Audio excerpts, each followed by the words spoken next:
So today's topic of discussion is how traumatizing is a diagnosis of FA or other neuromuscular disorders, and can you tell us your story and how traumatizing it was for you, and maybe some people can relate to this. When I was in third grade, my mom and my grandmother started noticing, well, I should say my parents and my grandmother started noticing things like my hand-eye coordination off. And then my PE teacher started mentioning about my gait being off, like when I was running or like those kind of things. So they started looking into it, and we started going to neurology at Jackson Memorial in Miami, and they started running all kinds of tests to eliminate things like I had spinal taps, I had MRIs, etc., etc., which, as for a 2-year-old child, is terrifying. And then 5th grade came along, and so we had been searching it out for almost 2 years, about a year and a half, and Hurricane Andrew destroyed my home, so we moved to North Central Florida, and that's when my mom really started going to libraries and researching, and there wasn't much on FA back then, but there was a teeny tiny little description in the medical dictionary, and I fit in there perfectly. So we just kind of chalked it up to it being that, but I had told my parents I was down 12, 13. And I told my parents that I was tired of being a guinea pig.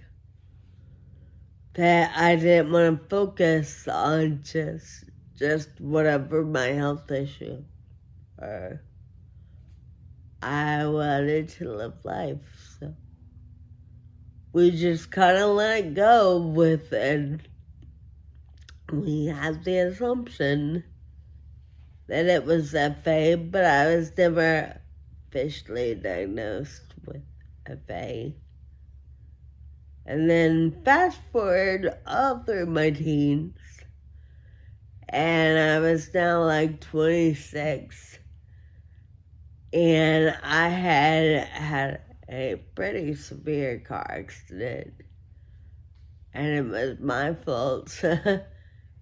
And the state of Florida was taking my driver's license, and I don't remember the exact process, but somehow it led to the fact that we had to have medical proof of me having a disability.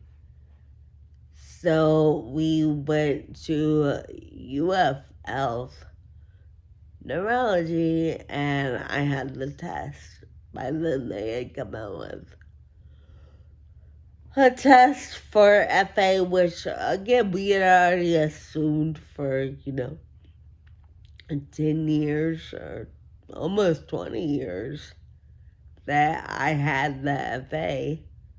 That's when it's wrong. So when they did the test, it was not a huge surprise at all that that's what I had.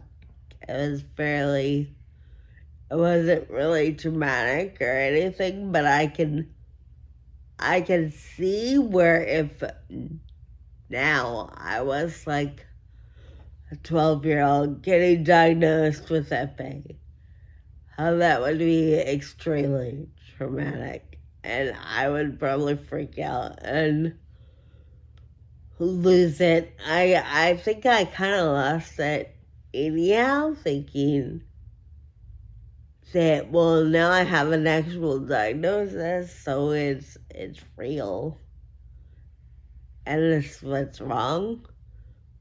But life can be lived whether you have FA or not.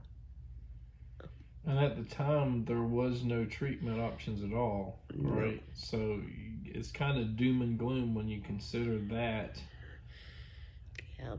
And even now, there was just a medication that was approved by the FDA, and there's a lot of controversy around it that would possibly stop the progression of it. It wouldn't reverse it, I don't think. And it may be a bunch of hoopla, but let's not focus on that. We will probably talk about that in a different video about treatment options and stuff like that. But I think that's it for this video. Hopefully some people can relate to her story, and yes, it wasn't traumatic that much because she lived with it so long before the actual diagnosis. Yeah, so it was assumed anyway. It's sad that you get that diagnosis and then there's no treatment option. So was there any glimmer of hope that it could have been something that was more treatable? I don't think so, no. All right, guys. Thank you. But again, I assumed